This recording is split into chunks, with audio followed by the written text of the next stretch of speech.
అనుదినం దేవునితో.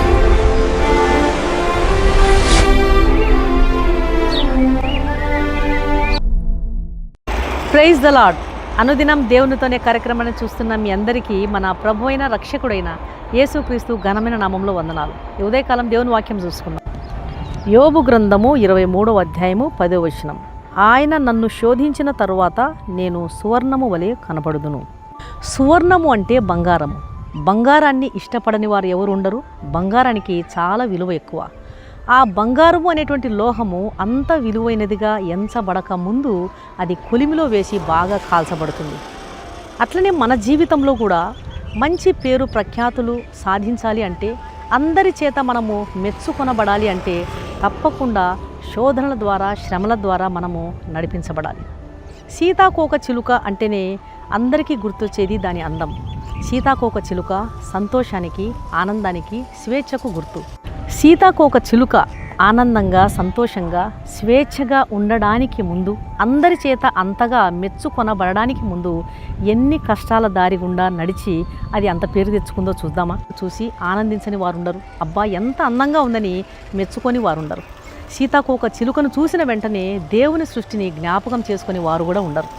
సీతాకోక చిలుక అంతగా ఆనందాన్ని, సంతోషాన్ని, స్వేచ్ఛను కలిగి ఉండడాన్ని చూసి మెచ్చుకొని వారు ఉండరు. అయితే అంతగా అందరి చేత అది మెచ్చుకొనబడడానికి ముందు ఎంత కష్టాలు అనుభవిస్తుందంటే, సీతాకోక చిలుక ఆ రూప లావణ్యమును సంతరించుకొనక ముందు ప్యూప దశలో ఉంటుంది. అది ఒక గూడును తన కొరకు ఏర్పాటు చేసుకొని ఆ గూడులో ఆ లార్వా నిద్రపోతూ ఉంటుంది. సీతాకోక చిలుకగా మారిన తర్వాత అది ఆ గూటి నుండి బయటికి రావడానికి ప్రయాసపడుతూ ఉంటే ఒక కుర్రవాడు, చిన్న కుర్రవాడు దాన్ని చూసి దానికి సహాయం చేయాలి అని తలంచి తన దగ్గర ఉన్నటువంటి చాకుతో ఆ గూటిని కోసినాడంట. సీతాకోక చిలుక చాలా సులువుగా బయటకు వచ్చింది, కానీ అది ఎగరలేకపోయింది. దాని రెక్కలకు రంగులు కూడా లేవు. అయితే అది కొద్ది నిమిషాల్లోనే చనిపోయింది.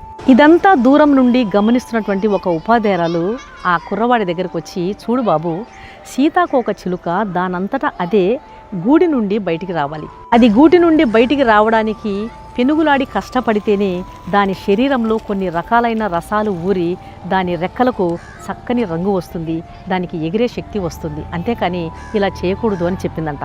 దేవుని బిడ్డలారా, మన జీవితంలో వచ్చేటువంటి కష్టాలు, ఉపద్రవాలు, శ్రమలు అవి మన ఆత్మీయ జీవితాన్ని మరింత తేజోవంతం చేయడానికి అనేది మనం గుర్తుపెట్టుకోవాలి.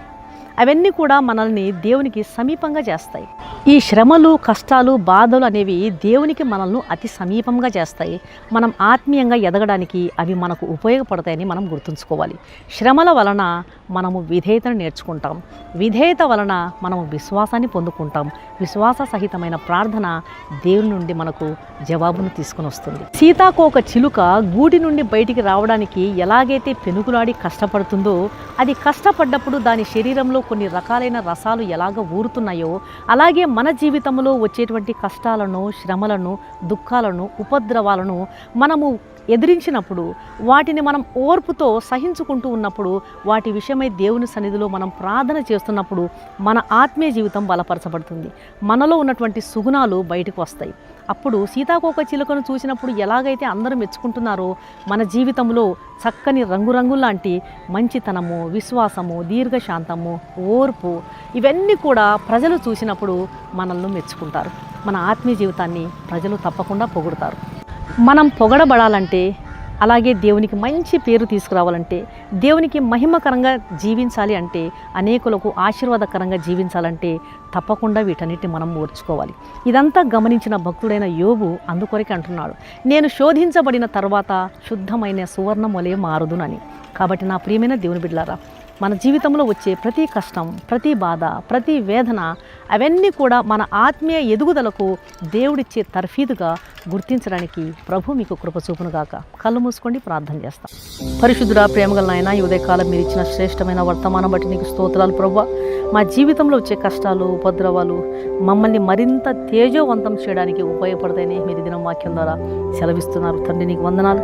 మా ఆత్మీయ జీవితాన్ని బలపరచడానికే ఇవన్నీ సంభవిస్తున్నాయని గుర్తుపెట్టుకున్నట్టుకు మాకు కృప చూపించండి. చూడండి. ఒక సీతకు ఒక చిలుక అనేకుల చేత అది ఎంతో మెచ్చుకొనబడుతుంది. అలాగే మా జీవితాల్లో కూడా అనేకులు మమ్మల్ని మెచ్చుకొని మిమ్మల్ని మహిమపరచాలి అంటే మేము ప్రతి విషయంలో కూడా సహనాన్ని అలవాటు చేసుకోవాలి. కష్టాల దారి గుండా మేము నడుస్తున్నప్పుడు సనుకునే వారంగా కాకుండా ఇవన్నీ కూడా మమ్మల్ని మీకు అతి సమీపంగా నడిపించడానికి అని గుర్తించుటకు సహాయం చేయండి.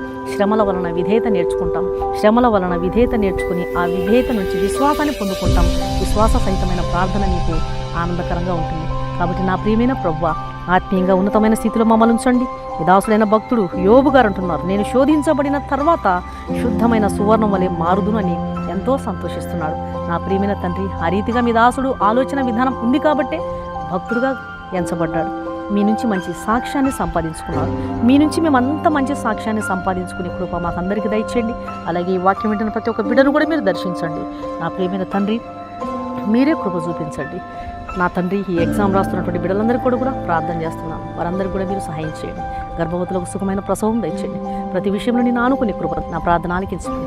యేసు సర్వశక్తి గల నామములో అడిగి వేడుకుంటున్నాను తండ్రి, ఆమేన్. ఈ వాక్యం విన్న మీలో ఇంకా రక్షణ పొందని వారు ఎవరైనా ఉన్నట్లయితే దయచేసి క్రీస్తు ప్రభువారిచ్చే ఉచితమైన రక్షణను స్వీకరించండి. పాపులను రక్షించడానికి క్రీస్తు యేసు ప్రభువారు ఈ లోకానికి వచ్చినాడు.